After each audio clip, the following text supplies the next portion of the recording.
Aujourd'hui, j'ai une freluquée et j'ai retrouvé mon âme d'enfant. Vous l'aurez compris, on va parler de Zootopie, le nouveau Disney. Et franchement, foncez, vous ne serez pas déçus. Et pourquoi ce film est-il bien alors? Je vais l'expliquer très clairement. Donc, le speech de base, c'est l'histoire d'un monde en fait où tous les animaux vivent à la place des humains. Ils ont des vêtements, ils ont des immeubles, ils ont des voitures, etc. Chaque race a plus ou moins des prédispositions pour tel ou tel métier, on va dire. À l'instar de ça, un lapin, Judy Hopps, décide de devenir le premier lapin flic de l'histoire. Elle y arrive, non sans peine d'ailleurs, et se voit attribuer l'enquête d'une disparition de loutre.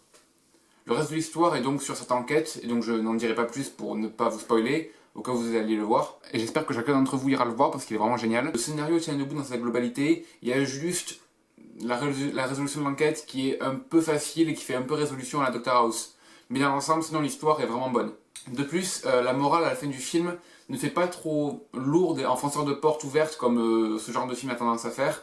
C'est la plupart des films qui disent juste qu'au grosso modo faire le mal c'est mal et il faut faire le bien parce que c'est mieux. Ici, Zootopie, en plus de dire qu'il faut faire le bien parce que c'est mieux, arrive également à traiter à travers l'histoire du sujet du racisme et de la discrimination sans être trop dramatique et plombant, on va dire. Le message passe vraiment comme dans du beurre et du coup, c'était vraiment bien joué de la part des réalisateurs. Ici, en plus du message contre le racisme, la morale explique qu'on n'a pas de réelle prédisposition pour telle ou telle chose. Tout dépend en fait de nos choix, pas de nos races ni de ce que les autres pensent de nous. Surtout qu'en plus, je trouve que dans le contexte où l'on est aujourd'hui, avec tout ce qui est les attentats et tout qui secoue la France, on va dire, je trouve ça vraiment bien qu'un film vienne rappeler qu'il ne faut surtout pas faire d'amalgame et ne pas mettre tout le monde dans le même panier par rapport à leurs origines ou autres. Je trouve ça justement vraiment bien que ce film dénonce comme ça la discrimination. Surtout qu'en plus, c'est fait de manière assez subtile et intelligente, du coup on peut leur attribuer ça comme mérite quand même. Après, le scénario m'a vraiment fait penser à la véritable histoire du Petit Chaperon Rouge. Si vous ne l'avez pas vu, allez le voir également, c'est un excellent film d'animation. Une grand-mère gâteau, pas vraiment gâteau. Et un bûcheron, drôlement fagoté.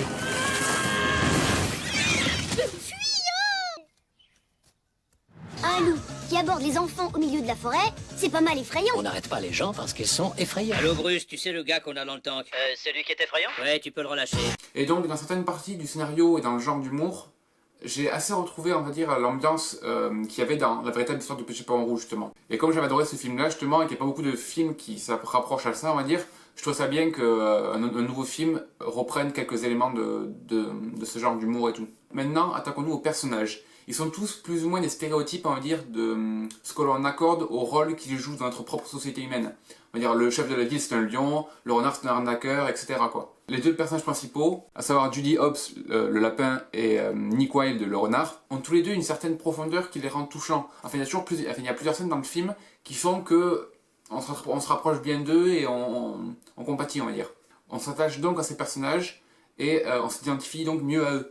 Les autres personnages, par contre, sont plus anecdotiques.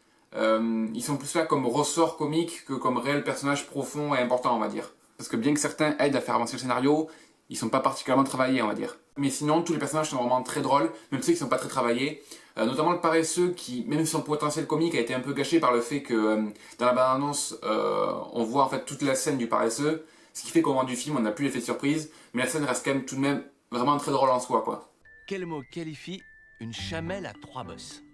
Je sais pas. Enceinte.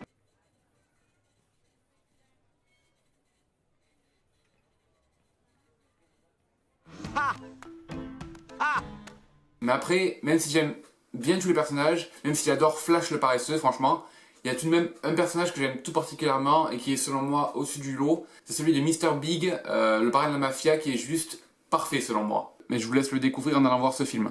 Du coup, tant qu'on en est à parler de l'aspect humoristique des personnages, qu'en est-il justement de l'humour du film en soi? Et bien le film il est vraiment très drôle. Il y a un peu d'autodérision de la part de Disney, avec quelques blagues sur ses propres œuvres, et il y a aussi plein de références à diverses œuvres, notamment Breaking Bad on va dire, pour ne citer qu'elle. Et c'est justement là que Zootopie se démarque selon moi d'un dessin animé lambda, d'un film d'animation d'ailleurs, on fait plus de dessin animé depuis longtemps. Pour moi, je trouve que n'importe quelle œuvre destinée aux enfants, que cette œuvre soit cinématographique, littéraire ou autre, peu importe, ne peut être considérée comme une réelle bonne œuvre que si elle peut être aussi bien regardée et regardable par un enfant que par un adulte. C'est la multitude de visions possibles de ce genre de film qui fait qu'il est bien. Prenez par exemple dans Zootopie la référence à Breaking Bad. Sans dévoiler en détail ce qui se passe dans la scène pour ne pas dévoiler l'intrigue, on va dire, je vais raconter la scène. On voit en fait ici un méchant avec une combinaison jaune et un masque à gaz qui prépare un poison bleu avec tout plein d'alambic et tout.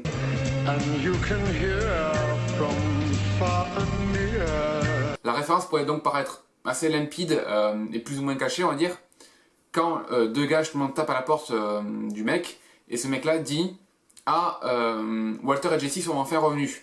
Du coup, ici, la référence est vraiment claire et soulignée sans être non plus forcée. Ce qui fait qu'un enfant non initié à ce genre de série, ce qui est normal quand on a 7-8 ans, hein, ne comprendra pas la référence et il n'aura même pas vu qu'il y avait une référence.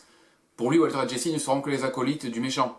Là où, au contraire, ce genre de détail fera sourire un adulte qui verra très bien la référence et il trouvera cette attention toute particulièrement mignonne et c'est ce qui le fera aimer encore plus le film. Et du coup, ce film est vraiment truffé de petits détails comme ça qui rendent la chose vraiment exquise à regarder, quoi. Justement parce qu'il y a plein de petites choses à voir un peu partout qui fait que justement faut même limite voir le film 2 fois pour vraiment voir tout ce qu'il y a à voir, quoi. C'est comme toutes les critiques plus ou moins acerbes des différentes strates de la société, dépeintes ici à travers les animaux, qui servent à décupler les stéréotypes de ces strates pour critiquer certains points de la société avec humour. L'enfant verra le gag, la plupart du temps visuel ou au travers une phrase comique, tel qu'il est montré, simple, basique, efficace, l'enfant rigole. L'adulte, lui, verra le ton du sarcasme caché derrière, comme une sorte de léger arôme acidulé, on va dire, qui donne un peu plus de goût et de consistance à la glace qu'est ce film, on va dire, la rendant donc meilleure. Du coup, l'enfant et l'adulte vont rire, mais pas forcément pour la même raison. Et c'est ça qui est bien. D'ailleurs, cette critique de la société m'a aussi fait penser aux fables de La Fontaine, sur certains points, notamment le fait de donner des morales à travers des animaux personnifiés. Après, je dis pas que j'ai pas rigolé à des blagues qui n'étaient que visuelles, sans aucune référence ou critique cachée derrière, hein. Ces blagues-là sont quand même assez drôles en soi, franchement, il n'y a pas à dire. Ensuite, parlons de l'aspect visuel du film. Sur ce côté-là, il n'y a vraiment rien à redire, Disney s'améliore d'année en année, les images sont vraiment magnifiques, les animations sont calculées au poil de cul près, les effets d'eau, d'ombre et de lumière sont juste resplendissants, et c'est vraiment agréable, et donc du coup c'est vraiment agréable à voir. Je pense néanmoins, comme tous les films d'animation, qu'il ira mieux en 3D, donc il vaut mieux aller le voir en 3D, même si je peux pas vraiment en juger pour ce film-là, étant donné que je l'ai vu à l'avant-première en fait, et que cette avant-première n'était pas en 3D. Mais bon, je pense quand même que, vu les décors qu'il y a et tout, je pense qu'il rend vraiment bien en 3D. Mais enfin bref, vous l'aurez compris, peu importe qui vous soyez, vous pouvez aller voir ce film, je pense qu'il vous plaira. Sinon, moi je vous dis gardez la forme, aimez cette vidéo, abonnez-vous à la chaîne pour voir les prochaines vidéos qui sortiront, et à la prochaine. Téléportation!